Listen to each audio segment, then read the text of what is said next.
Jamal Carter stands shackled in a Crestwood courtroom, Judge Harlan Voss's mocking laughter, booming as the gavel crashes, sentencing him to 6 months in juvenile detention for a theft he didn't commit. The gallery gasps, then falls silent as Jamal, voice steady despite the chains, declares, "I'll represent myself on appeal and bury you with your own laws." Voss's smirk vanishes, his cold eyes narrowing at this black teenager's audacity. What war has Jamal just ignited? Before we dive in, tell us where you're watching from, and if you stand for justice against corruption, hit like and subscribe for more explosive stories like this. Jamal Carter pedaled his rusty bike down the cracked dirt roads of Crestwood, Alabama, the late afternoon sun casting long shadows through the drooping oaks, their Spanish moss swaying like ghostly fingers in the humid breeze. Sweat beaded on, his forehead soaking into the frayed collar of his second-hand t-shirt, but his wiry frame stayed steady, legs pumping with purpose as he headed toward the community center, a squat cinder-block building tucked behind a row of sagging shotgun houses. At 17, Jamal didn't waste time chasing girls or shooting hoops like the other kids at Crestwood High. His sharp brown eyes always fixed on something bigger, something most folks in this town never dared to dream of: justice. He'd spent the past 3 hours at the center, hunched over a wobbly table, helping black families who couldn't afford lawyers, his voice calm but firm as he explained how to fight eviction notices or dodge predatory loan traps, skills he'd taught himself. From dog-eared law books his mother Lena scavenged from thrift stores, the families called him a blessing, their tired faces lighting up with rare flickers of hope as he scribbled notes in his spiral notebook. But Jamal knew hope was a fragile thing in Crestwood, a place where Confederate statues glared down from. The town square and white folks still whispered heritage to excuse the invisible chains they'd never quite let go of.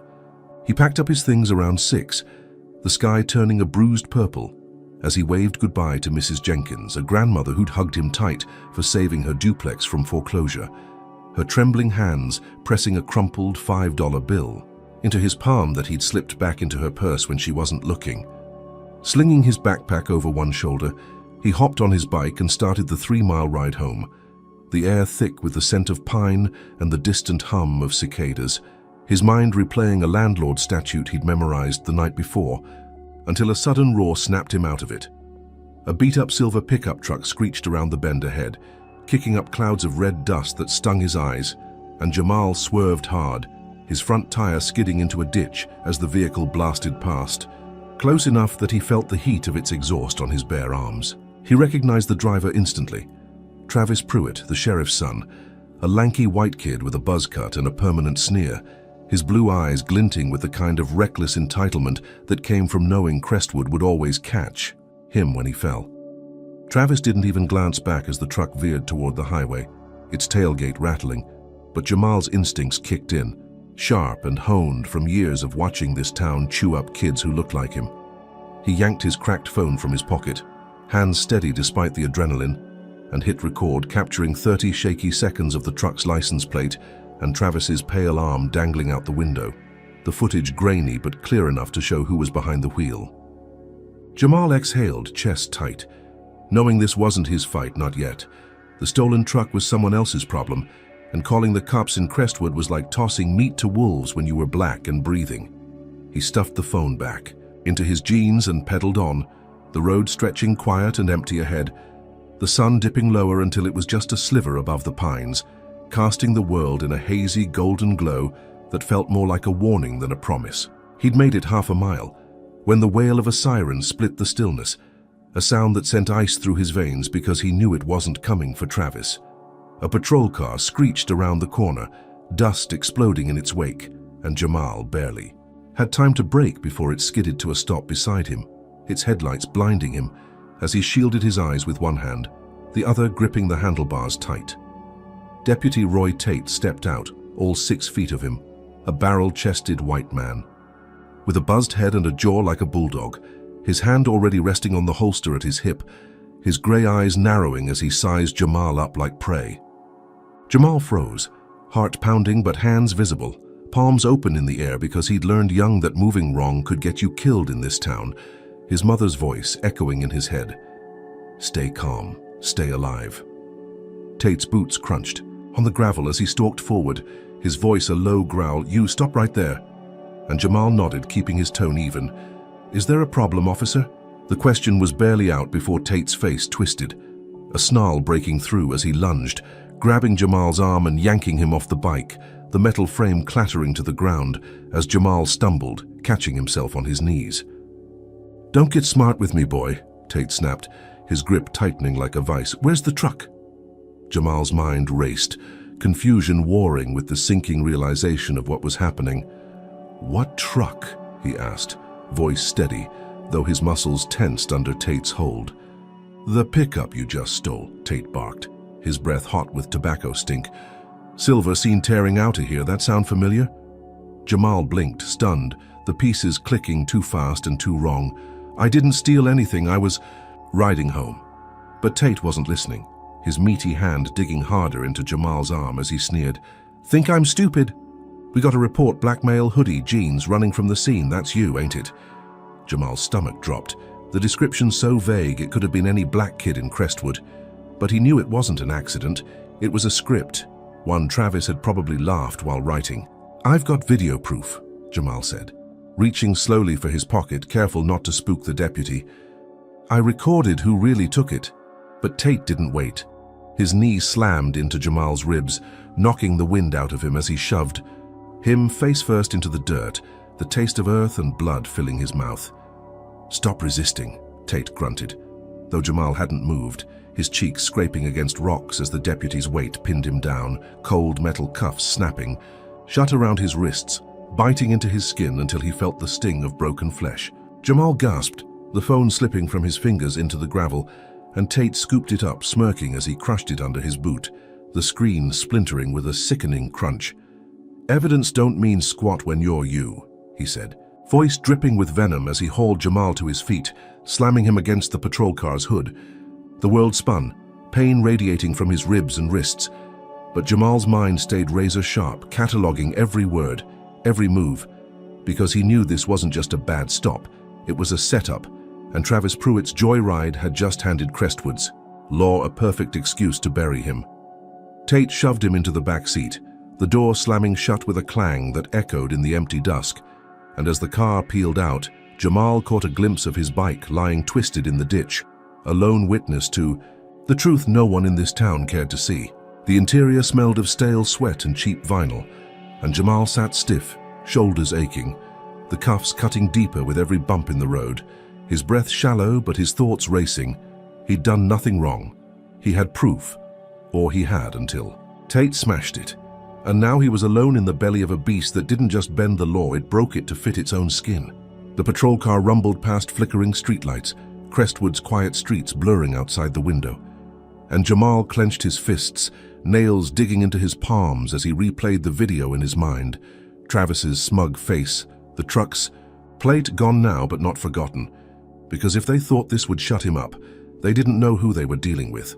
Tate glanced back through the rearview mirror, his smirk a jagged slash in the dim light. "One less punk off my streets," he muttered, and Jamal met his gaze, silent but unyielding, because this wasn't the end. It was the beginning, and he'd make them regret ever crossing his path. The car turned onto the highway, the sheriff's station looming ahead like a squat, ugly fortress, and Jamal braced himself, knowing the real fight hadn't even started yet, his mother's lessons ringing louder than ever. The law's a weapon, Jamal learned to wield it, and as the cuffs bit into his wrists, he swore he would, no matter how hard Crestwood tried to break him. Jamal Carter stood in the Crestwood courthouse, a crumbling brick relic with peeling paint and flickering fluorescent lights that buzzed like angry wasps overhead, his wrists still raw from the cuffs Deputy Roy Tate had slapped on him the night before, the metal chains clinking softly as he shifted his weight, every eye in the room boring into him like he was a sideshow freak. The air stank of old coffee and older grudges, thick with the humidity that clung to Alabama summers, and Judge Harlan Voss loomed on the bench, a silver-haired giant in a crisp black robe, his gravelly voice cutting through the murmurs as he peered down at Jamal with a smirk that could curdle milk. Well, well, another hood rat wasting taxpayer time. What a surprise. The gallery, A sparse mix of white faces and a few black ones too scared to speak up, rustled uncomfortably. But Jamal didn't flinch, his sharp brown eyes locked on Voss, because he'd spent years turning fear into fuel, memorizing law books, while other kids memorized rap lyrics, and he wasn't about to let this old bigot break him. His mother, Lena Carter, sat in the front row, her nurse's scrubs wrinkled from a double shift, her dark hair pulled back tight, her hands clasped so hard her knuckles whitened. And when Voss banged his gavel, demanding silence, she shot too, her feet, voice trembling but fierce. "Your Honor, my son's innocent. He's got proof. You can't lock him up like this." Voss's cold blue eyes flicked to her, his lip curling as he barked, "Sit down, woman, or I'll have you hauled out. This ain't your soapbox." And Lena sank back, her glare burning holes through the judge, because she'd taught Jamal every statute he knew, whispering late at night over kitchen tables littered with legal pads. "They'll twist the law, baby, but you can twist it back." The bailiff shoved Jamal forward, his sneakers squeaking on the scuffed linoleum, and Voss leaned back, flipping through a file with theatrical boredom. Grand theft auto, resisting arrest, quite the rap sheet for a kid who looks like he can't even spell jail. And the room chuckled, a low, ugly sound that made Jamal's fists clench, but he kept his face stone cold, knowing every word was a trap meant to bait him. The public defender, a sweaty white guy named Paul Grayson with a cheap suit and cheaper cologne, shuffled up beside him, mumbling, "Plead guilty, kid. I'll get you probation, maybe a month in juvie." But Jamal turned, voice low and cutting, "You're fired." And Grayson blinked, stunned, as Jamal stepped forward, addressing Voss directly. "I'm representing myself, Your Honor, and I move for bail." The gallery gasped, a ripple of shock spreading like wildfire, and Voss's smirk widened, predatory and amused. "You? A lawyer? Boy, I've seen stray dogs with better sense. Bail's denied. You're a flight risk, plain and simple." And Jamal's heart sank, not because he hadn't expected it, but because the words landed like a slap, the system flexing its muscle to keep him caged. Lena shouted again, "Flight risk? He's 17, an honor student. He's never even left." "Crestwood!" But Voss slammed his gavel, the crack echoing off the walls. "One more word and it's contempt, lady." And she bit her lip, tears glinting but unshed, because she knew this wasn't about evidence, it was about power, and Jamal was a black kid, daring to breathe in their courtroom. Voss nodded to Grayson, who stammered, Your Honor, my client pleads not guilty," but Jamal cut him off, voice steady as steel. "I said I'm handling this, and the arrest lacked probable cause, Alabama Code Section 1552. Requires specific articulable facts. Tate had none, just a hunch and my skin color." And he stood taller, the words flowing like a river, every syllable crisp from nights spent reciting laws under a flickering bulb.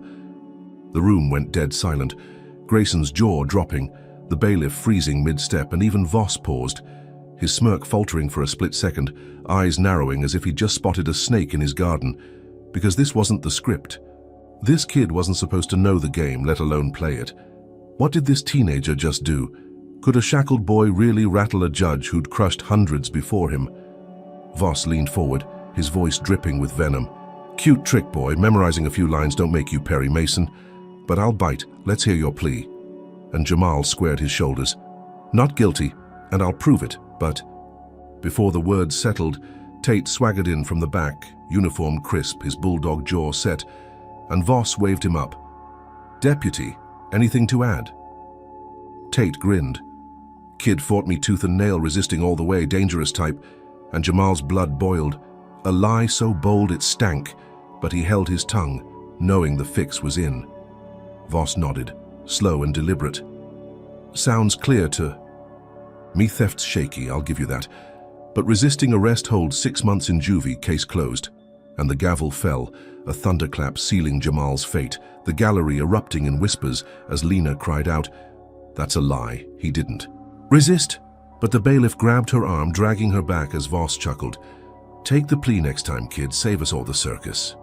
Jamal stood frozen, the chains heavier now, a bitter taste in his mouth because he'd landed a punch. He'd shown them his mind was a weapon, but they'd twisted it anyway, slapping on a bogus charge to bury him deeper, and as Tate smirked, from the witness stand, Jamal locked eyes with him, a silent vow burning in his chest. This wasn't over, not by a long shot. The courtroom cleared slow, folks shuffling out with heads down, avoiding Lena's glare as she fought tears. And Jamal felt the weight of it all, the humiliation, the mockery, but also the spark. He'd made Voss blink, and that was power. A crack in the wall he'd widen with his bare hands if he had to. What kind of system laughs at a kid for knowing the law? How does a judge sleep at night after rigging the scales? Jamal's mind raced as the bailiff yanked him toward the holding pen, his mother's sobs fading behind him. And he knew this was just the first round. Crestwood thought they'd won, but they'd only lit the fuse. Tell us in the comments. Number 1. If you think Jamal's brilliance deserved better than Voss's sneer, hit that like button if you're raging at this injustice, and subscribe to catch every twist as this fight explodes. Was Jamal right to fire his defender and swing back, or did he just paint a bigger target on his back? Stick around because the next blow's coming and it's gonna hit harder than you think. Jamal Carter jolted awake as the transport van lurched to a stop, its rusted frame groaning after a 30-minute ride from the Crestwood courthouse, the air inside thick with the stench of gasoline and despair. His wrists still chafed from the cuffs that clinked with every bump, the raw skin stinging as sweat trickled into the cuts. The back doors swung open, and a beefy guard with a buzz cut and a permanent scowl yanked him out, shoving him toward Crestwood Juvenile Detention, a sweltering brick box squatting on the edge of town, its barbed wire fence glinting in the late afternoon sun like a predator's teeth. Heat radiated off the cracked pavement, the Alabama humidity pressing down like a wet blanket, and Jamal stumbled forward, his sneakers crunching gravel as the guard barked, "Move it, lawyer kid!" The nickname spat out like a curse, a mocking echo of Judge Harlan Voss's sneer that had landed him here. Inside, the intake room buzzed with fluorescent lights, the walls stained yellow from years of neglect. And another guard, a wiry man with a patchy beard, frisked him rough, fingers digging into his ribs where Tate's knee had left bruises, his smirk widening as Jamal winced. "Heard you're a big shot, huh? Let's see how long that lasts." They stripped him of his clothes, tossing him an orange jumpsuit 2 sizes too big, the fabric rough against his skin, and marched him down a dim hallway, the clang of metal doors and distant shouts filling the air, every sound a reminder that this wasn't just punishment. It was a war zone designed to break him. His cell was a 6x8 concrete coffin, the mattress a thin slab stained with God knows what, the toilet in the corner reeking of rust and rot, and as the door slammed shut, the lock clicking with finality, Jamal stood still, chest tight, his mind racing to catalogue every detail, because he'd learned young that survival meant staying sharp, even when the world wanted you dull. Hours bled into night, the heat unrelenting even as the sun dipped below the horizon, and Jamal paced the tiny space, replaying Voss's gavel, Tate's lies, his mother's sobs, until a sudden roar erupted outside, footsteps thundering closer, and the cell door flew open, 3 inmates storming in, their fists cocked and eyes wild with purpose.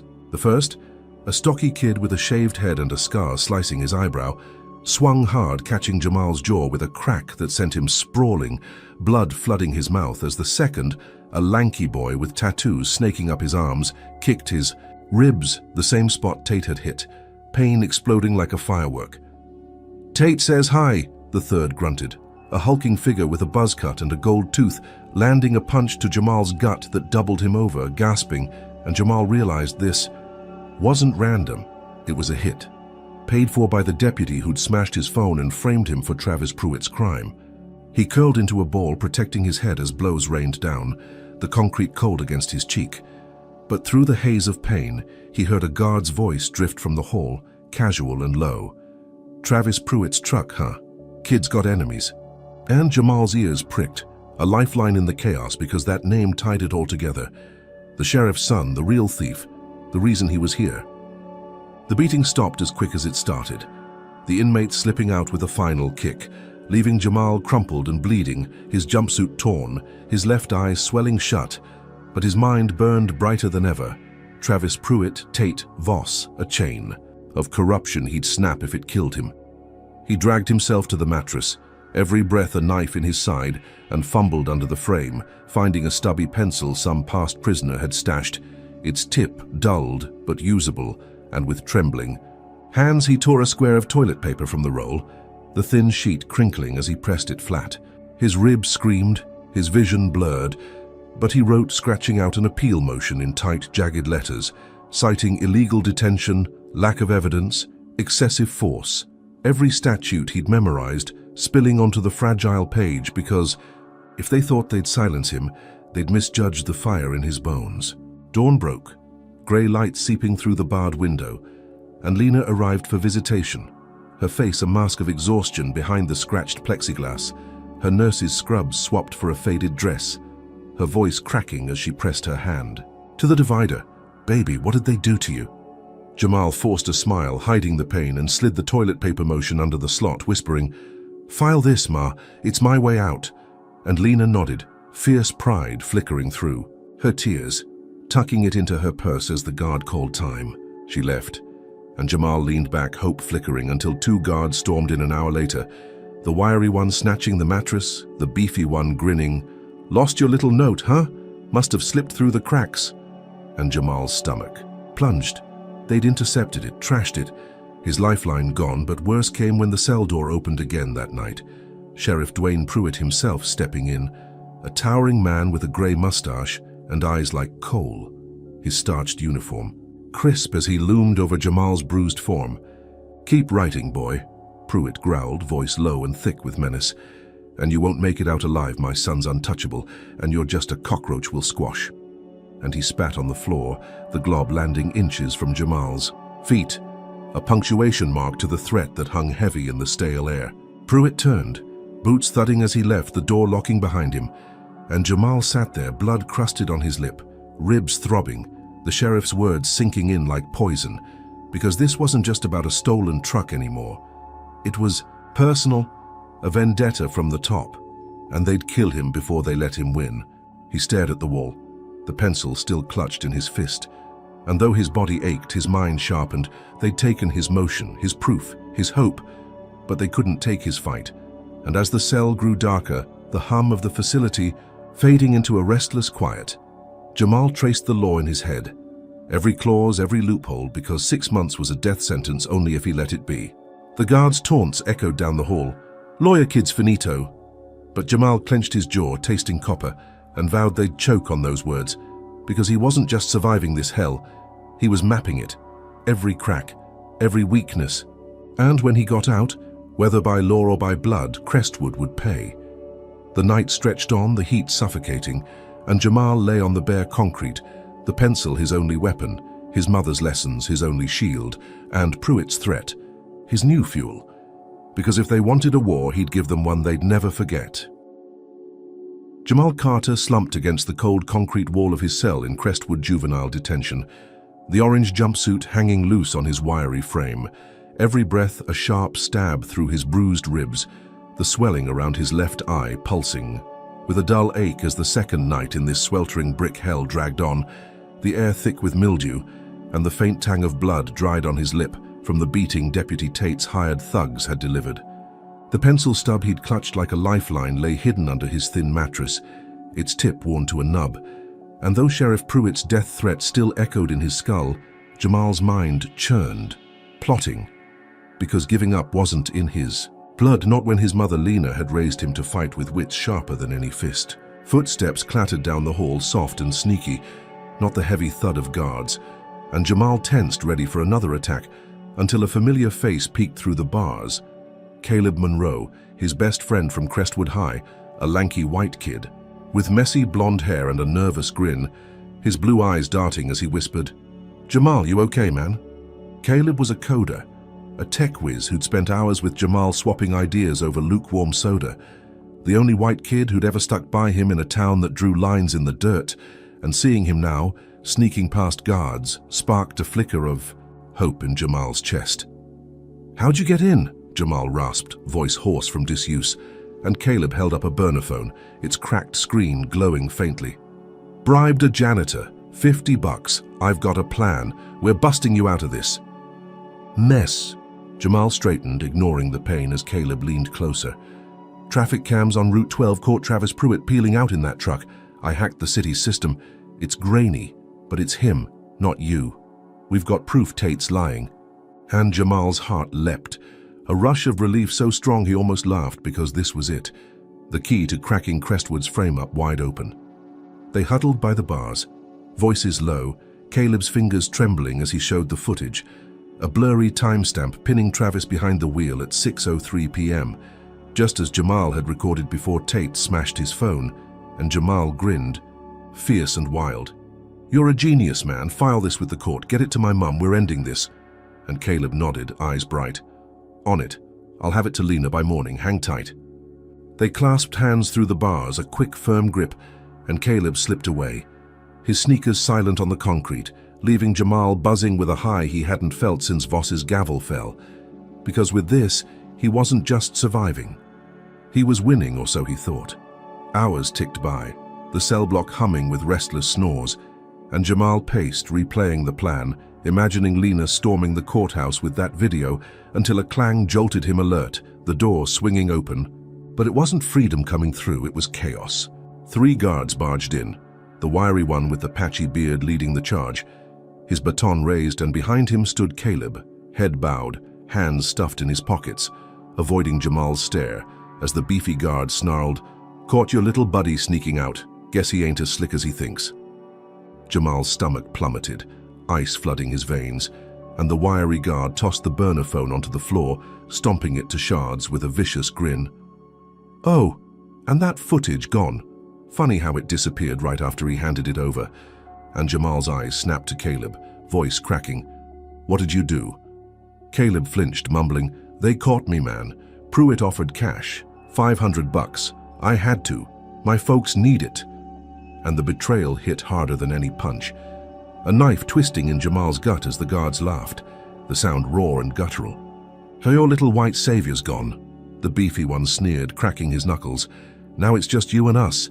And before Jamal could process the sting of Caleb's sellout, the baton swung, slamming into his shoulder with a sickening thud, sending him crashing to the mattress as the second guard's boot found his spine, pain exploding white-hot across his back.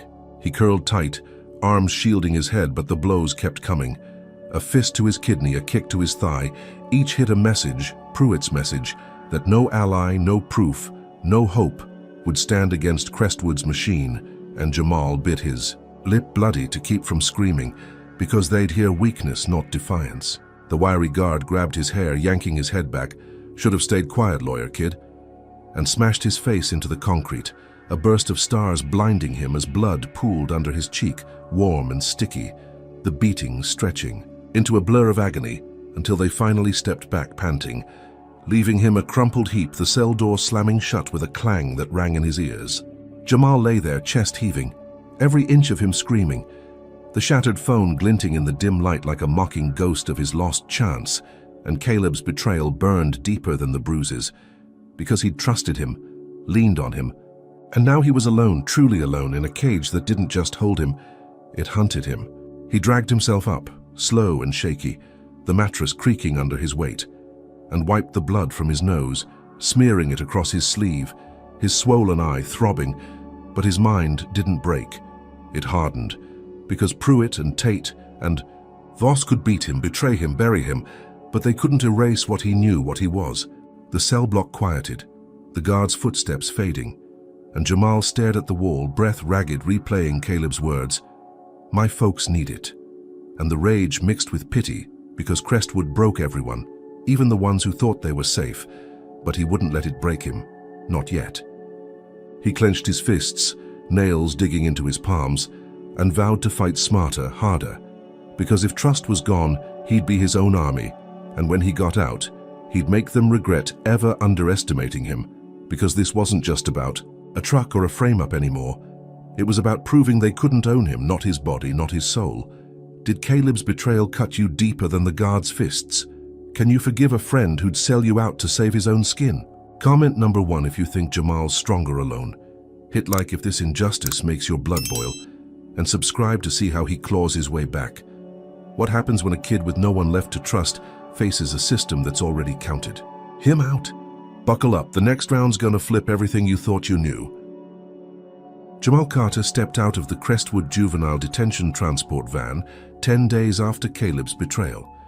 the late morning sun blazing down on the courthouse steps, his orange jumpsuit swapped for a borrowed button-up shirt and slacks from Lena, the fabric stiff and too big, hanging off his wiry frame as he limped forward, ribs still tender from the guard's fists, his left eye a fading purple bruise that drew stares from the sparse crowd milling outside.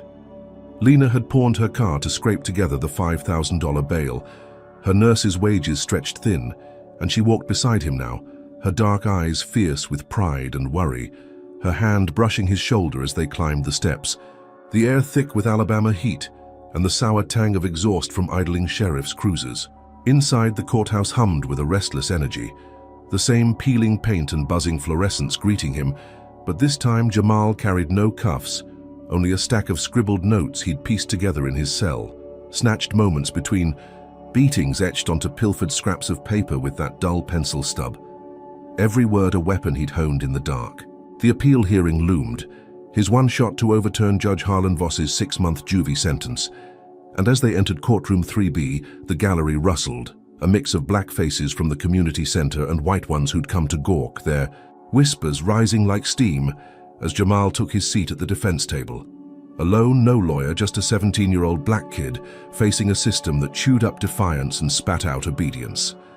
Voss swept in, his silver hair gleaming under the lights, his black robe crisp as he settled onto the bench, his cold blue eyes locking onto Jamal with a smirk that promised pain. "Back so soon, Mr. Carter. Guess juvie didn't teach you humility." And the room chuckled, a low mocking rumble that made Lena grip the bench in front of her, knuckles whitening, but Jamal stood tall, voice steady. "I'm here to appeal, Your Honor, representing myself, and I move to vacate the theft conviction. No evidence supports it." The gallery hushed, a ripple of shock spreading, and Voss leaned forward, amused. "Bold words, boy. Let's see if your little jailhouse law degree holds up." And Jamal launched in, no hesitation, his notes clutched tight as he unleashed a memorized barrage of case law, voice ringing clear. Alabama Code Section 1552 demands probable cause. Deputy Tate's arrest relied on a vague description. Black male, no specific facts, no witness, no stolen truck in my possession. Violated Terry v. Ohio, 1968. Supreme Court suspicion alone ain't enough. He paced slow, every word landing like a hammer. Tate destroyed my phone, my exculpatory evidence, showing Travis Pruitt driving that truck. Suppression of that violates Brady v. Maryland, 1963. Due process shredded. And the resisting charge. No body cam, no proof, just his word against mine, a lie to pad the frame up. And the room held its breath, Lena's eyes shining, the gallery shifting as black folks nodded, white ones frowned, and even Voss's smirk flickered, his gavel hand twitching like he itched to silence this kid who dared wield the law like a blade. What was this teenager doing, dismantling their game with their own rules? Could a shackled boy from Crestwood really shake a judge's throne? Jamal pressed on, relentless. "I've got precedent, Your Honor. Gideon versus Wainwright guarantees my right to defend myself, and I'm exercising it. The theft charge collapses under its own weight. No corpus delicti, no crime proven beyond." Tate's bias, and he stopped, chest heaving, notes trembling in his grip, the silence deafening as Voss stared, eyes narrowing, a predator sizing up prey that refused to play dead. The judge leaned back, slow and deliberate. "Well, I'll be damned, you got a mouth on you, kid, I'll give you that." And the gallery erupted, cheers from the black side, murmurs from the white, Lena clapping soft but fierce, and he... Voss banged his gavel, voice cutting through. "Order, I said order, theft's flimsy, I'll grant that, overturned, you're off that hook." And Jamal's heart soared, a rush of triumph flooding his veins, because he'd done it. He'd cracked their wall. He was free, or so he thought. The cheers died fast as Voss raised a hand, smirk curling back. "But resisting arrest, that's another story, Deputy Tate, step up." And Tate swaggered in, uniform pressed, bulldog jaw set, his grey eyes glinting with malice as he took the stand. "New testimony, Your Honor. Kid fought me tooth and nail, swung at me, tried to run, dangerous type, got witnesses now." And Jamal's blood froze. A lie so bold it stank worse than the cell block, because he'd never swung, never ran, just taken the beating. But two guards shuffled in behind Tate, nodding, their faces blank but bought. And Voss nodded. "Sounds solid to me, theft's out. but resisting sticks, 6 months probation, 100 hours community service, step out of line, and it's jail case closed. The gavel crashed, a thunderclap stealing Jamal's victory, and Lena shot up, "That's a lie, he didn't resist, you're framing him again." But Voss snapped, "Sit or it's contempt." And the bailiff shoved her down, the gallery buzzing as Jamal stood numb, the wind souring in his throat because he'd beaten the theft, exposed the sham, but they'd twisted it, slapped on a new chain, and as Voss chuckled, "Learn your place, boy." Jamal knew this wasn't justice, it was punishment for daring to fight. Tate stepped off the stand, smirking, and leaned close as Jamal gathered his notes, whispering, "This ain't over, genius. You think you're slick, but we own you." And the words landed like a punch, a promise of worse to come, because Crestwood didn't let black kids win. Not clean, not ever. Lena grabbed his arm as the room cleared, voice low. "You did it, baby. You got half. We'll fight the rest." And Jamal nodded, jaw tight, the probation papers shoved into his hands by a clerk, a leash he'd wear for months. But his mind didn't rest, it spun because he'd rattled Voss, shaken Tate, and that meant they'd hit harder next time. Outside, the sun beat down, the steps slick with heat, and Tate lingered by his cruiser, watching Jamal with that same smirk, a predator biding his time. And Jamal met his gaze, unblinking, because 6 months in juvie was off the table, but the war was just heating up, and he'd be ready because they'd underestimated him once, and he'd make damn sure they never forgot it. The crowd parted, some slapping his back, others glaring, and Lena squeezed his hand. "We're not done." But Jamal felt the weight. Probation wasn't freedom, it was a cage with longer bars, and as Tate's cruiser peeled out, dust swirling, Jamal knew the deputy's threat wasn't idle. It was a storm brewing, and he'd have to outsmart it, outlast it, because in Crestwood, winning once just painted a bigger target on your back.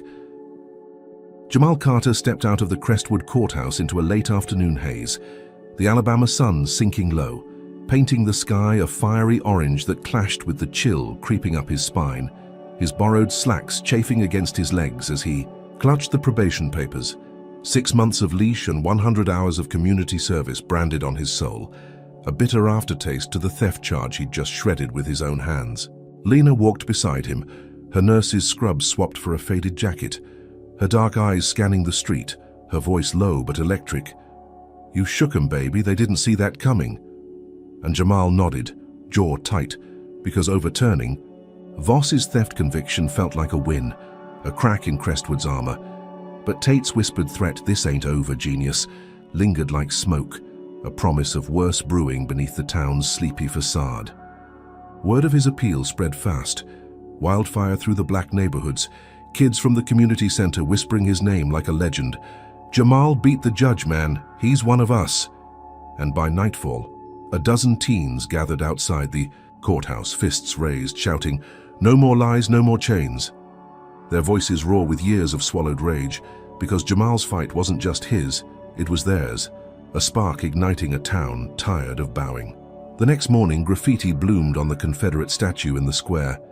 Justice for Jamal in red paint, bold and sloppy, and black folks who'd sat silent in church pews started talking loud and proud about cops who hunted their sons, judges who crushed their dreams, and a sheriff who shielded his own while others bled. Jamal felt it walking home with Lena, the air buzzing with something new, something dangerous. Folks nodding at him from porches, kids running up to slap his hand. "You showed 'em, man." And for a moment, he let himself smile, because maybe this was power, maybe this was change, but Crestwood didn't bend for hope, it broke it. Sheriff Dwayne Pruitt didn't wait long to strike back, his gray mustache twitching as he stood in his office that night, staring at grainy security footage of the statue, his son Travis lounging in the corner, smirking. "Told you that, kids. Trouble, Pop." And Pruitt growled, "He's a match, we're the gasoline," before barking orders to his deputies because Jamal's win wasn't a fluke, it was a threat, and threats got crushed. By dawn, a new video hit the local news, doctored footage showing a figure in a hoodie spray painting the statue, the face blurred but the build eerily like Jamal's, and Pruitt held a press conference, voice booming, "We've got vandalism." Tied to Jamal Carter, a known agitator. "This ain't justice, it's chaos." And the white side of Crestwood roared, "Lock him up again," while Lena watched the TV, fists clenched, They're lying, baby, they're scared. Jamal's probation officer, a pinched-faced white man named Earl Hicks with Voss's stink all over him, called within hours, "Caught you on tape, Carter. Violation logged, 1 step from jail." And Jamal protested, "That's not me, check. The time I was home." But Hicks hung up, the leash tightening, because truth didn't matter when the system wrote the script. That night, the backlash turned feral. A mob of white men in pickup trucks roared down Lena's street, tires screeching as they circled her sagging shotgun house, its peeling blue paint trembling under the assault. And Jamal woke to shattering. Glass a brick crashing through the living room window, the word "thug lawyer" scrawled on it in black marker. Shards glittering on the floor as Lena yanked him down. "Stay low, baby," her voice shaking but steady. More bricks followed, windows exploding one by one, and then the spray cans came out, red paint slashing across the walls. "Go back where you came from," the letters dripping like blood, and Jamal's heart pounded. Not just fear, but fury, because this was his home, his fight, and they were burning it down for daring to stand tall. Neighbors peeked from curtains but stayed inside, too scared to cross the line. And as the trucks peeled away, their laughter echoing, Jamal stood, glass crunching under his sneakers, staring at the wreckage, the community's hope flipped into a target on his back, and Lena whispered, "We can't stay here." But Jamal shook his head. "I'm not running, Ma." Morning brought a witness, Ms. Tilly, a wiry old black woman who ran the corner store, her grey braids swinging as she marched up, voice trembling. "I saw Pruitt himself plant that spray can in your yard, Jamal, before the mob came. I'll swear to it." And Jamal's pulse quickened, a lifeline, proof to flip this nightmare, so he grabbed his notebook, scribbling her statement. "We take this to court, Ma, we've got him." And Lena nodded, fierce. "Let's move fast." They raced to Tilly's store, a cramped shack with flickering lights, to record her on Lena's cracked phone. Her words gold. "Sheriff Pruitt, 10 p.m. Dropped it by your fence. I saw his badge glint." And Jamal felt victory rising again, a chance to bury Pruitt's lie. But as they stepped outside, a plume of smoke curled into the sky, the store's roof erupting in flames, an orange glow swallowing the building whole. Tilly screamed, "My life's in there!" And Jamal lunged toward the fire, heat searing his face, but Lena pulled him back. "It's gone, baby!" As sirens wailed, too late, the blaze roaring like a beast unleashed, and Jamal watched, helpless as Pruitt's cruiser rolled by slow, the sheriff's coal-black eyes locking with his through the window, a smirk curling his lips. Because this wasn't just vandalism, it was arson, a message torched into the night, silence or burn.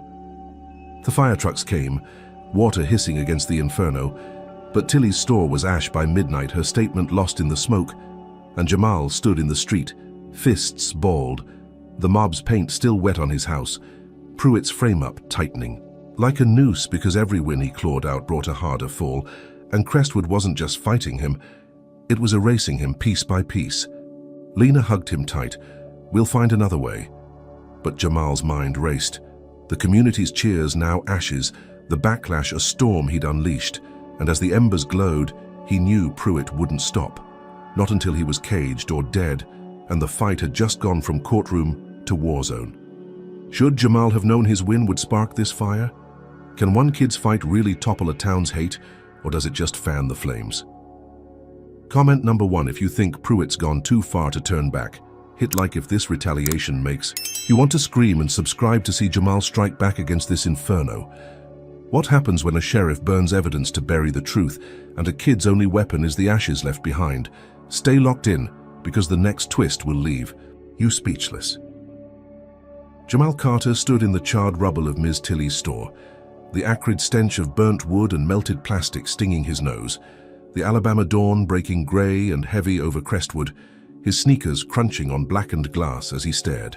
At the smoldering husk, the last wisps of smoke curling into the sky like ghosts of the evidence Pruitt had torched. Tilly's statement gone, his house still scarred with red paint and shattered windows from the mob's rage. Lena paced beside him, her faded jacket pulled tight against the morning chill, her voice a low growl. "They think they've won, burning her out. But we're not done, baby." And Jamal nodded, jaw clenched, because the fire hadn't just taken Tilly's store, it had lit a fury in him that no water could douse.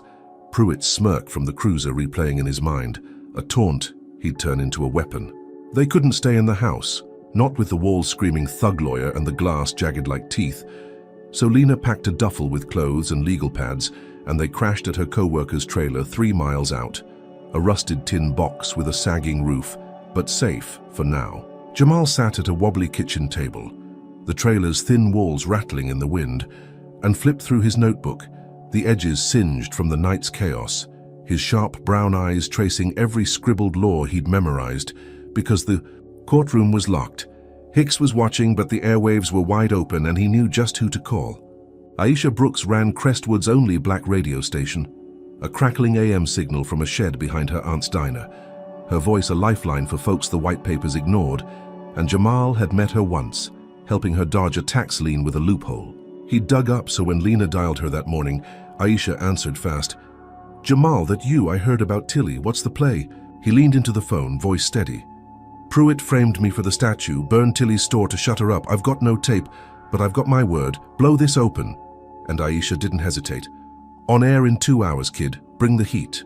They rolled up to the shed at 9, a squat shack with peeling paint and a crooked antenna, the air inside thick with coffee and static, and Aisha shoved a mic in Jamal's face, her dreadlocks swinging as she hit record. "You're live, Crestwood's listening, go." And Jamal unleashed it all, voice raw but razor sharp. "Sheriff Dwayne Pruitt planted a spray can in my yard, sent a mob to trash my house, then torched Tilly's store to kill her testimony. He's covering for his son Travis, the real thief, and they're burying me because I'm black and I fought back." Lena stood behind him, eyes blazing, and Aisha cut in.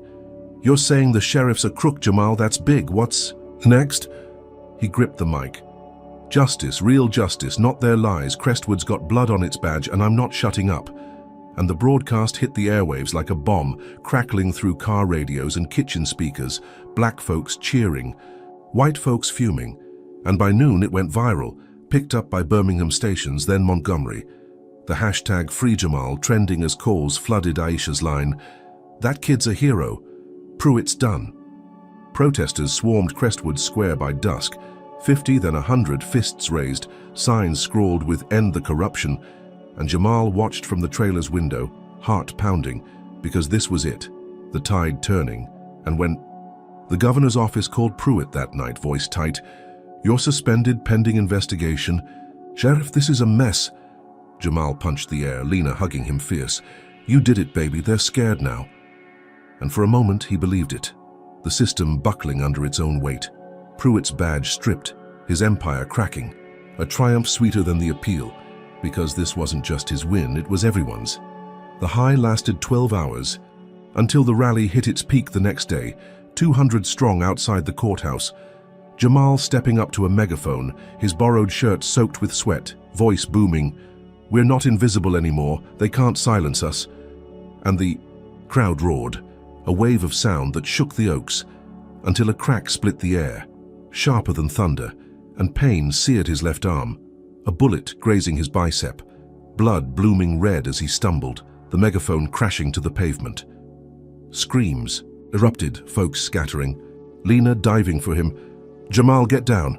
And he hit the dirt, eyes wide, scanning the chaos as a patrol car peeled out from an alley, its lights flashing once before vanishing, a ghost in the dusk, and Jamal's breath hitched, because that wasn't random. It was a sniper, a message with his name on it. Lena tore her sleeve, wrapping his arm tight, blood soaking through. "You're okay, baby, stay with me." And protesters circled, shielding him, but the fear sank deep because this wasn't Pruitt alone, this was bigger, colder. A hand reaching from shadows he couldn't see. They limped back to the trailer, Lena's co-worker stitching the grays with shaky hands, and as Jamal sat, arm throbbing, a note slipped under the door, scrawled in jagged black ink. "Next one's between the eyes," and his stomach twisted.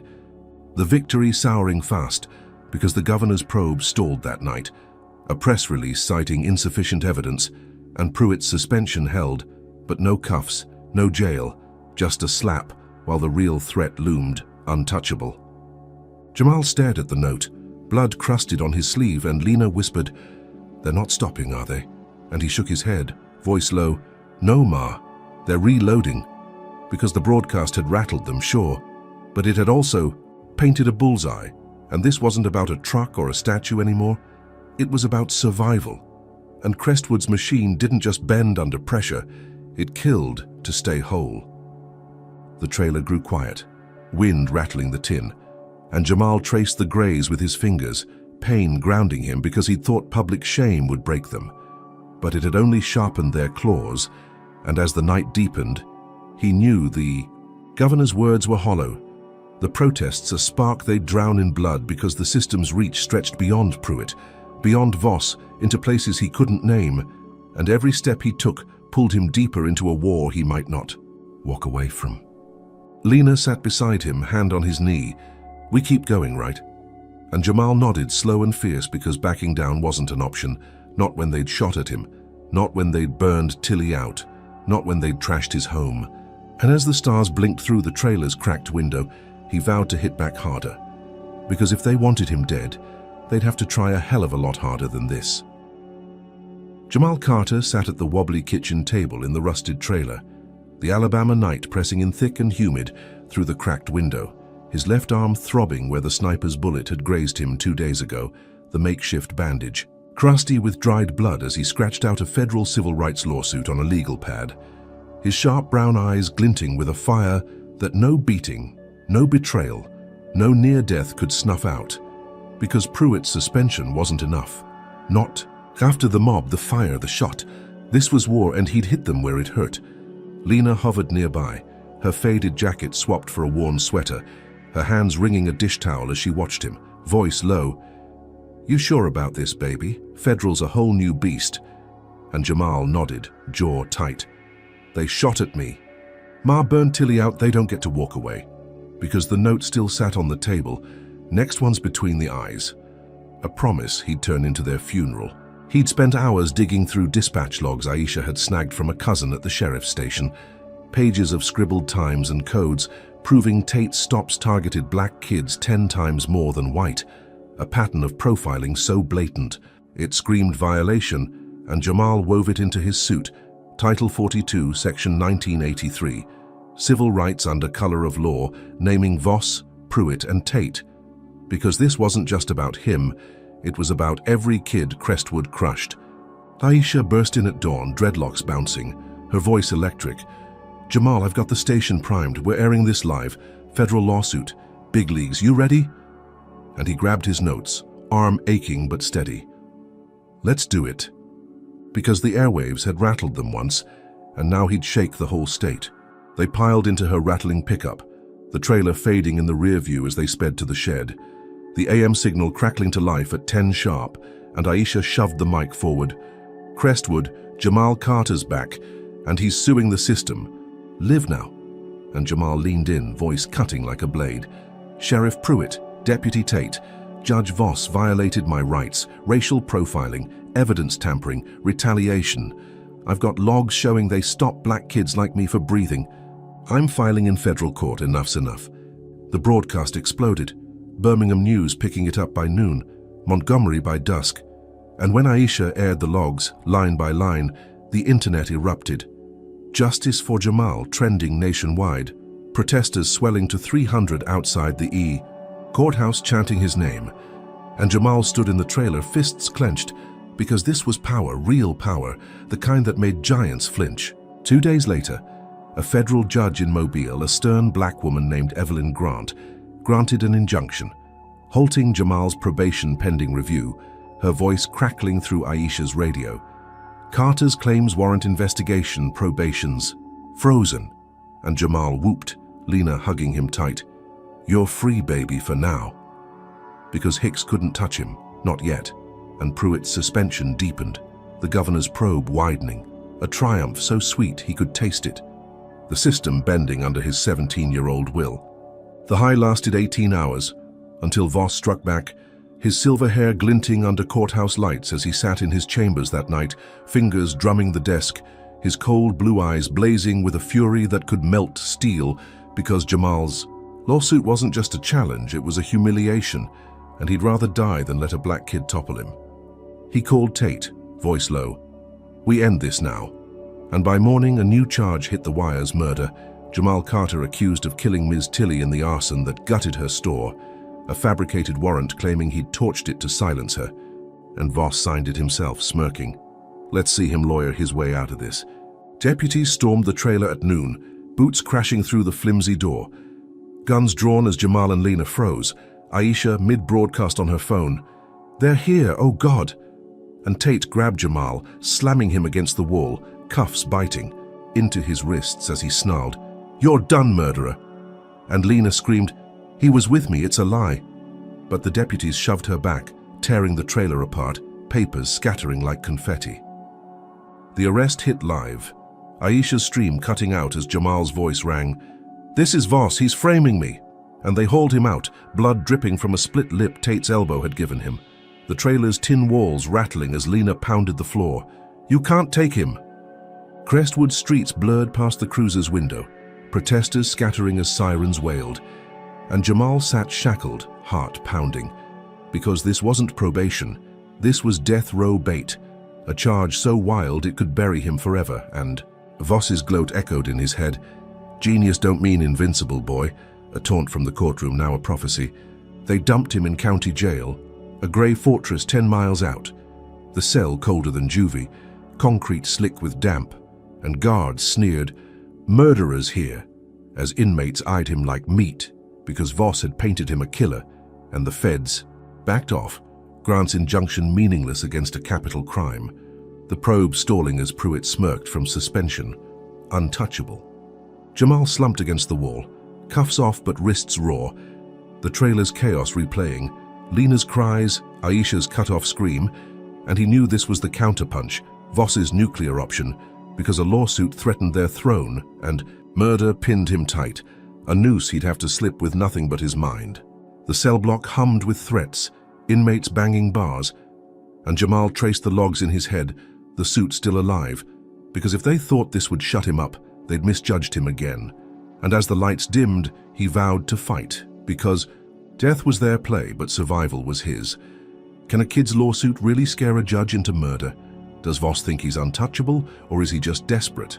Comment number 1 if you believe Jamal's still got a shot to break this frame up. Hit like if this twist has you raging, and subscribe to see him claw out of this grave. What happens when a judge rigs a death sentence to silence a teenager? And the only way out is through the fire. Don't blink, because the next move's gonna burn everything down. Jamal Carter slumped against the slick concrete wall of his cell in Crestwood County Jail, the air cold and damp, a stark contrast to the humid Alabama night outside, his wrists raw from the cuffs Tate had slapped on him during the trailer raid, the split lip still stinging as dried blood flaked onto his borrowed shirt, now torn at the shoulder from the deputy's rough hands, because Voss's murder charge wasn't just a threat. It was a guillotine, pinning him with Tilly's arson. Death, a lie so bold it could choke him if he didn't fight fast. The cell block buzzed with menace, a grey fortress 10 miles from town, its steel bars rattling as inmates shouted, "Fresh meat," their voices hungry, and Jamal knew the word had spread. Murderer, a black kid who dared sue the system. And in here, that made him a target, not a hero. He'd been locked up 12 hours, no lawyer, no call, just a metal bunk and a toilet that reeked of rust, the guards smirking as they passed. Voss says hi, because this wasn't juvie's. Petty beatings. This was death row's shadow. A capital charge that could land him strapped to a table if he didn't move quick. Footsteps echoed late that night. Not the guard's lazy shuffle, but a purposeful stomp. And the door clanged open. 5 inmates piling in, a lynch mob with shanks glinting in the dim light. Their leader, a hulking white man with a shaved head, and a swastika tattooed on his neck, snarling, "Heard you're the lawyer boy, Voss's pet project, time to bleed." And Jamal scrambled back, heart slamming, because this wasn't random, it was bought, Voss's reach stretching through. The bars. The first swing came fast, a fist cracking his jaw, sending him sprawling, and a shank grazed his ribs, blood seeping warm through his shirt as he rolled, dodging a second stab, the concrete biting his knees. But his mind raced, sharper than the blades, because he'd survived juvie, he'd survive this. "Wait," he gasped, voice steady despite the pain. "I can get you out. Legal help, appeals. I know the law." And the leader paused, shank hovering, eyes narrowing. "You're full of it." But Jamal pressed, Check my record. Overturned. A theft charge in 10 days, I'll draft your motions, no cost. And the deal hung there, desperate, raw, a barter for his life. The hulking man grunted, lowering the blade. Prove it or you're dead tomorrow. And they backed off, leaving Jamal panting, blood pooling under him, because he'd bought time, not safety. And as the door locked, he tore his sleeve, pressing it to the cut. The sting grounding him because he needed a play, something big. Morning brought a guard. A skinny black kid named Marcus with nervous eyes, slipping him a pen and paper, whispering, "Heard you on Aisha's show. You're legit, use this." And Jamal grabbed it, hands shaking, scribbling a motion exposing. Voss's shell company, Crestwood Corrections LLC, tied to the jail. A conflict of interest so blatant it could force his recusal, because if Voss owned this cage, he couldn't judge it too. He slid it back to Marcus. "Get this to Aisha Brooks' radio station now." And Marcus nodded, slipping away, a lifeline tossed into the void. Because if it aired, Voss might buckle, but the clock was ticking, and the mob's deadline loomed. Hours later, the cell block's radio crackled, Aisha's voice blasting, "Jamal Carter's filing from jail, says Judge Voss owns shares in Crestwood Corrections, recuse or resign." And the inmates cheered, guards cursed, and by dusk, word. Hit? Voss recused himself under pressure, a new judge tossing the murder charge on technicalities. No evidence, no witness, just a sheriff's word, and Jamal walked free, staggering into the evening air, ribs bleeding, jaw swollen, but alive, thinking he'd won, until he reached the trailer. Its door ajar, Lena gone, the place trashed, papers shredded, furniture smashed. His stomach dropped, knees buckling as he stumbled inside. "Ma?" Echoing unanswered, and a phone rang, a burner left on the table, buzzing like a hornet, and when he snatched it, a voice growled, "Drop the suit or she's dead." Pruitt's drawl unmistakable, thick with venom because Voss might be out, but the sheriff wasn't, and this wasn't a courtroom play, it was a gut punch. Lena's life, the price. Jamal froze, the trailer's tin walls closing in, the pen still in his pocket, blood crusted on his hands because he'd slipped the noose, beaten the mob, forced Voss's hand, but Pruitt had flipped the board, taken his mother, the one rock. He'd never lose, and the voice barked again. "Clock's ticking, boy, choose," before the line died, leaving silence heavier than the jail's bars. He sank to the floor, head spinning, the motion's victory ash in his mouth, because freedom meant nothing if Lena paid for it, and Pruitt's men had her, somewhere dark, somewhere close. And Jamal knew this was the real hit, not a bullet, not a shank, but a knife to his soul, because they'd seen his strength, his fight, and gone for the heart instead. The night deepened, wind howling through the broken door, and Jamal stood, slow and fierce because they'd pushed him to the edge, but he wasn't falling. Not yet, and as he gripped the burner, replaying Pruitt's growl, he traced the law. In his mind, every statute, every trick, because this wasn't just about him anymore. It was about her, and he'd tear Crestwood apart to get her back. The trailer creaked, shadows stretching long, and Jamal's breath steadied. Pain fueling him because they'd taken his mother, his anchor, but they'd forgotten one thing. He was a weapon too, and if Pruitt wanted a ransom, he'd pay in. Blood because Jamal wasn't dropping anything. He was doubling down, and this war just got personal. A fight he'd win or die trying. Because Lena wasn't just his mother, she was his why, and they'd regret ever touching her. Jamal Carter stood in the trashed trailer, the Alabama night seeping through the broken door, cold and heavy, his sharp brown eyes tracing the wreckage of Lena's absence. Shredded papers strewn like confetti, chairs overturned, the burner phone, clutched tight in his trembling hand. Pruitt's voice still echoing, "Drop the suit or she's dead." A threat that carved a hole in his chest, because Voss's recusal and his jail release meant nothing if his mother was gone, taken by the sheriff's men to choke his fight. His ribs ached from the shank graze. His jaw throbbed from the mob's fists. But pain was fuel now, and he rummaged through the debris, finding Lena's old nursing bag, a snub-nosed revolver tucked inside, a secret she'd kept from her hospital. Days. Its weight cold and solid as he slipped it into his waistband. Because law books wouldn't save her, bullets might. He grabbed Pruitt's patrol logs from the lawsuit, pages Aisha had aired, and pored over them under the trailer's flickering bulb, his mind racing, because the sheriff's last entry listed a stop at Old Mill Road, an abandoned stretch 5 miles out, a hunch screaming this was where they'd stashed her, a crumbling relic off Crestwood's grid. Jamal slipped out, the night cloaking him in shadow, his borrowed shirt soaked with sweat as he hotwired a neighbor's beat-up sedan, the engine coughing to life because time was bleeding out and he'd rather die than let Pruitt win this round. The drive was a blur, pines flashing past, the revolver digging into his hip, and he parked a quarter-mile from the mill, its sagging silhouette looming under a sliver of moon, rusted beams jutting like bones, the air thick with damp rot, and the faint hum of crickets, a perfect cage for a hostage. He crept closer, sneakers silent on the dirt, heart slamming as he spotted 2 deputies by the entrance, their uniforms crisp, rifles slung lazy over their shoulders, and Jamal ducked behind a rotting crate, breath shallow, because this was it. No backup, no plan, just him and the gun he'd never fired. Voices drifted out, low and rough.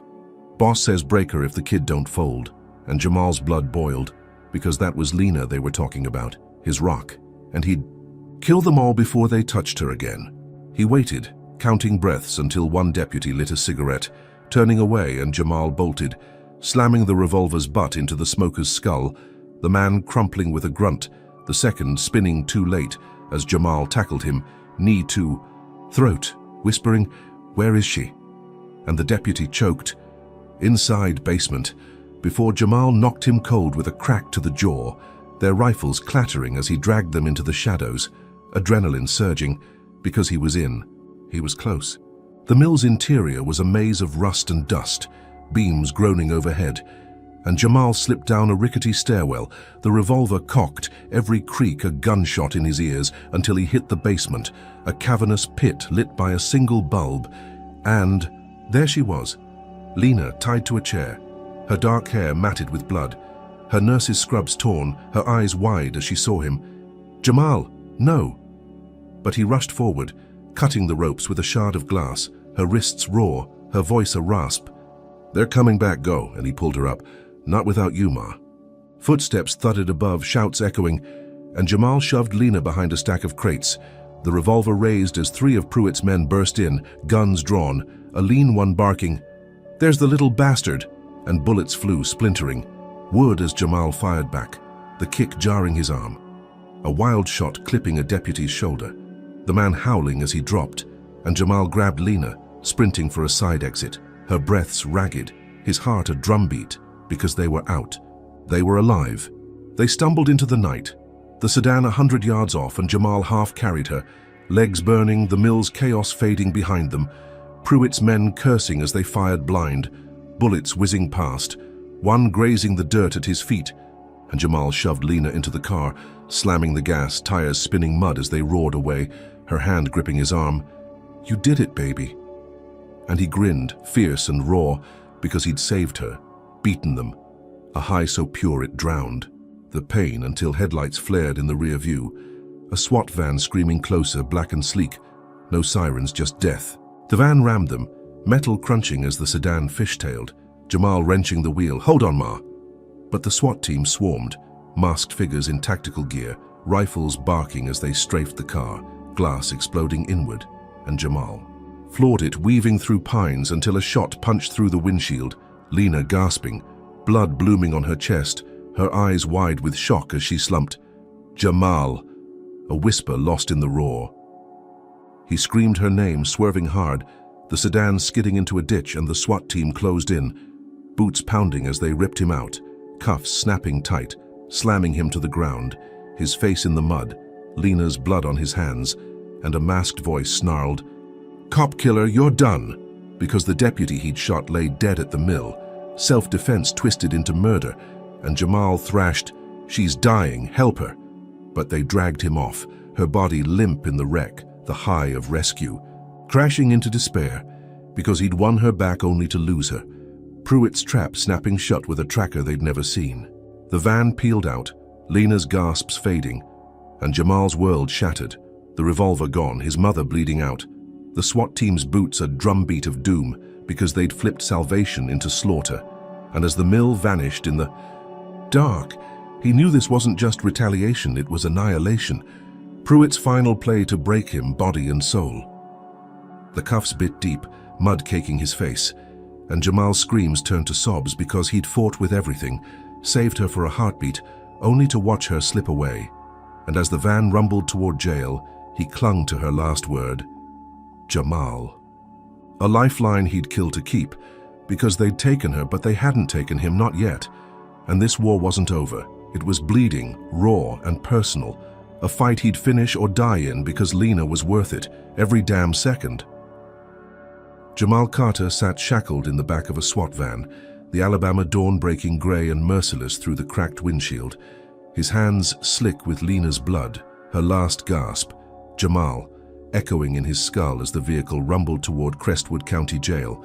His borrowed shirt torn and soaked, the revolver's weight gone from his waistband, replaced by cuffs that bit into his wrists because the mill shootout had flipped his rescue into a death sentence, a deputy's corpse pinning him with a cop killer, charge, life in prison looming, and Lena's fate a knife twisting deeper, her body left bleeding in the ditch, alive or dead he didn't know, because they'd dragged him away before he could save her again.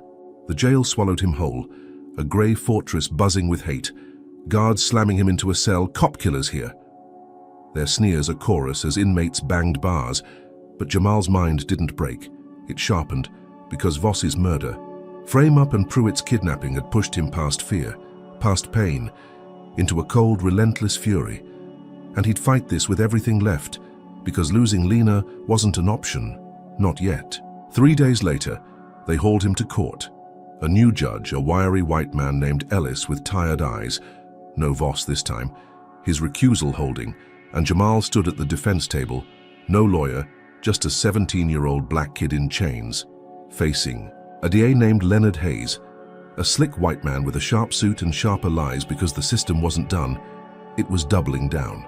The gallery packed tight, protesters outside chanting, "Free Jamal." Aisha's radio crackling live from the steps, and Jamal's bruised ribs ached as he spoke, voice steady. "I'm representing myself, Your Honor. Not guilty. This is retaliation." And Ellis nodded. Proceed. Because the feds were watching now, Grant's injunction still echoing, and Jamal had one shot to bury them all. Hayes strutted up, voice smooth. "Mr. Carter killed a deputy in cold blood, fled the scene, a danger to society." But Jamal cut in.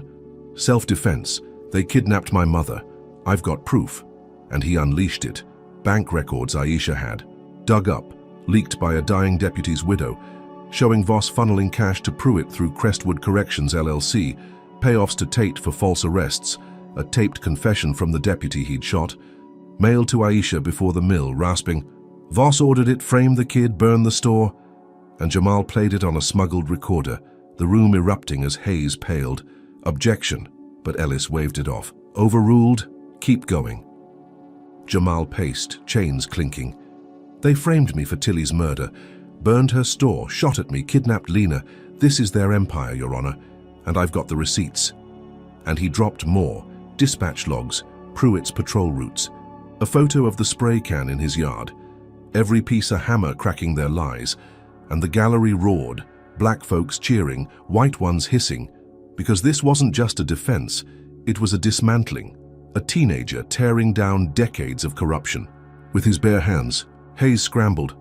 "This is speculation, no chain of custody." But Jamal fired back, "Then subpoena the banks, the widow, check the logs, it's all there." And Ellis's eyes narrowed, leaning forward, because the feds were in the back row now, suits scribbling, and the air shifted heavy with collapse.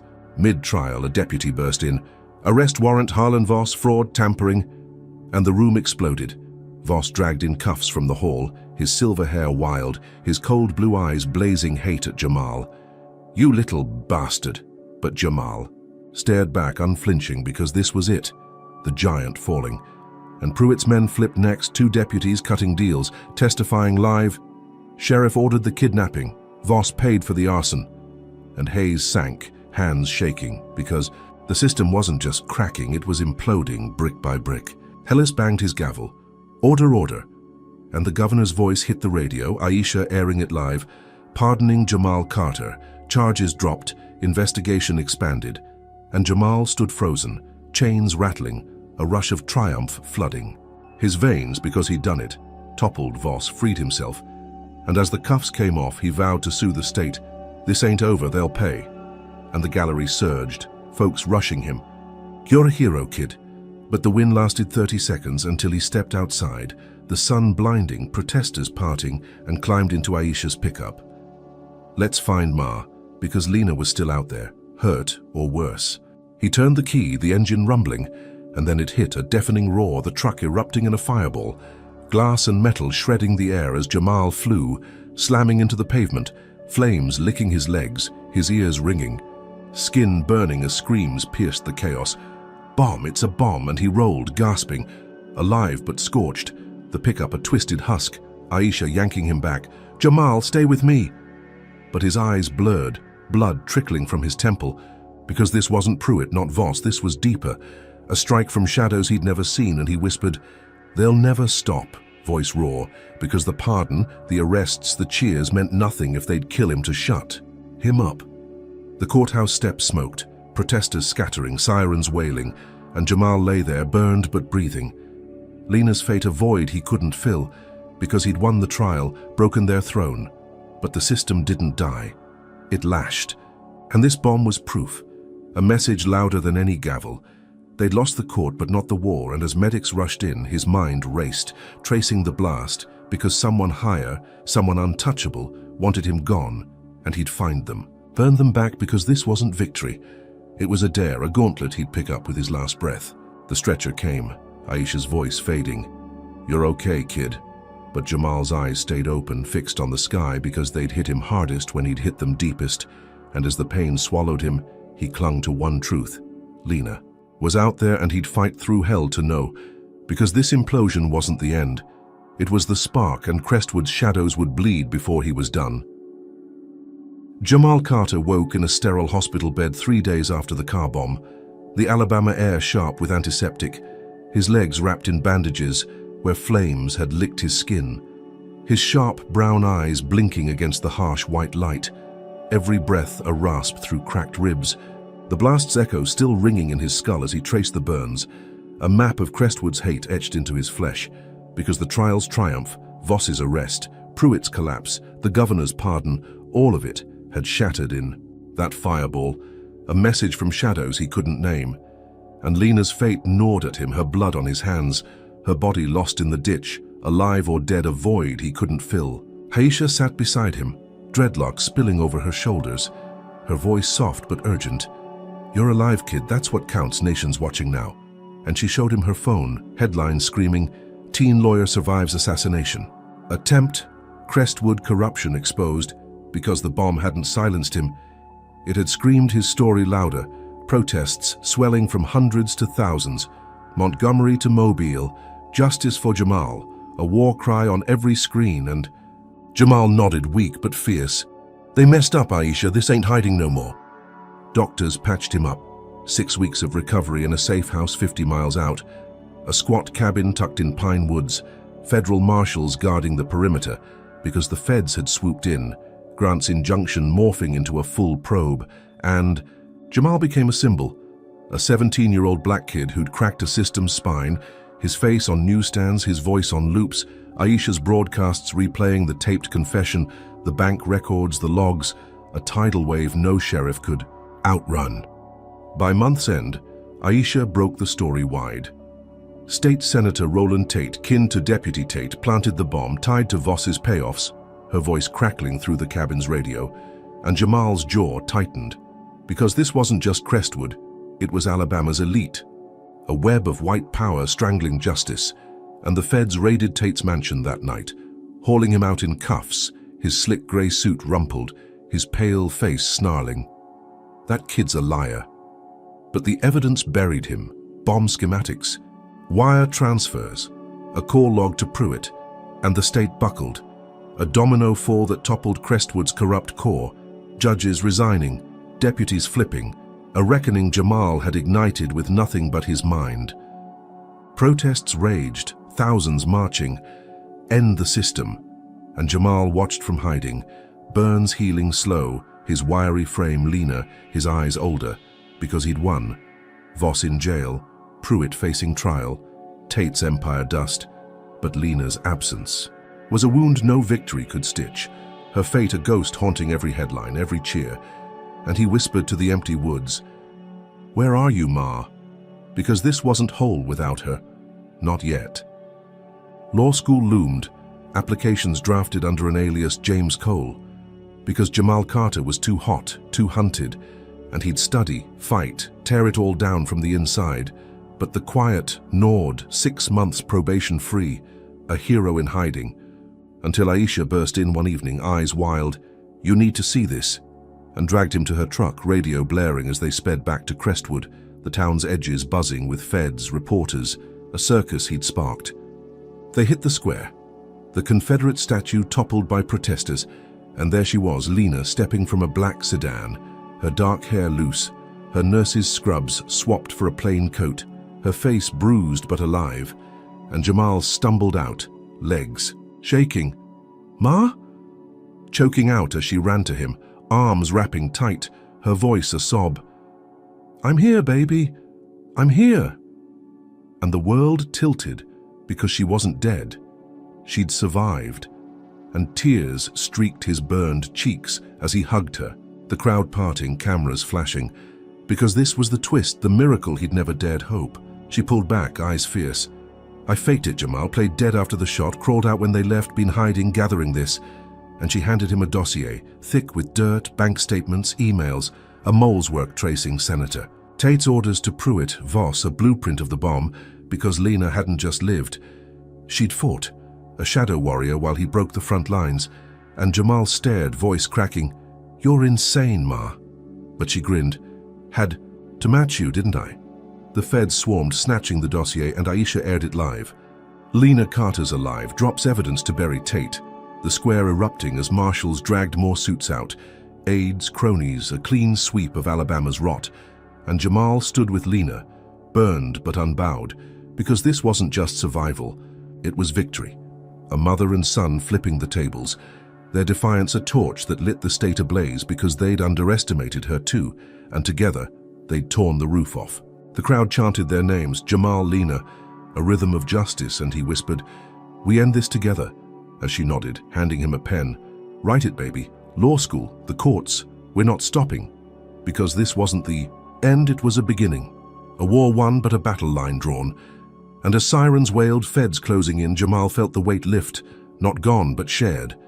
Because Lena was back, his rock, his partner, and Crestwood's shadows shrank under their glare.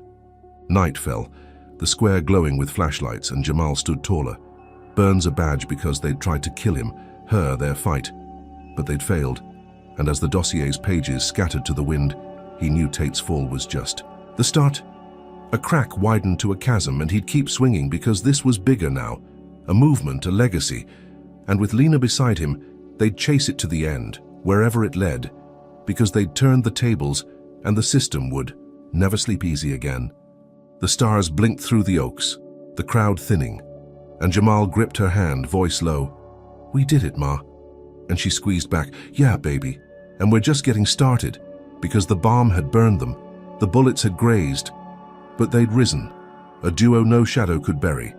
And as the sirens faded, he vowed to finish what they'd begun, because Crestwood was dust, but the war stretched wide, and they'd fight it together, unyielding, unstoppable. Jamal Carter's journey through Crestwood's corrupt underbelly teaches us that systemic racism isn't just a backdrop. It's a living, breathing beast that fights to protect itself. At 17, Jamal faced false arrests, beatings, and a courtroom designed to crush him, all because his black skin marked him as a target in a town steeped in prejudice. His story reveals a harsh truth. Brilliance alone doesn't shield you from injustice when the system's rigged from the top down. Yet, Jamal's resilience, forged through self-taught legal mastery, shows that knowledge can crack even the thickest walls of oppression. He turned their own laws against them, exposing Voss, Pruitt, and Tate's empire of hate, proving that power bends when you refuse to break. Lena's survival and secret fight amplify this lesson. Community and cunning can turn victims into warriors, flipping despair into defiance. Together, they didn't just survive, they ignited a movement, toppling a senator and shaking Alabama's elite. But the bomb, the sniper, the arson remind us, Victory comes at a cost, and the system doesn't die quietly. It lashes out, desperate to cling to control. Jamal's tale isn't a fairy tale. It's a war cry, showing that one voice, backed by grit and truth, can spark a reckoning, but only if others rise with it. The real lesson? Change isn't won alone. It's a collective roar against silence, a refusal to let the shadows win. So, what would you do if Crestwood's hate came for you? Comment below with your fight. Would you stand like Jamal or crumble under the weight? Hit like if this racist story lit a fire in you, subscribe to catch more battles against injustice, and share to spread the call. Thanks for riding this roller coaster with us.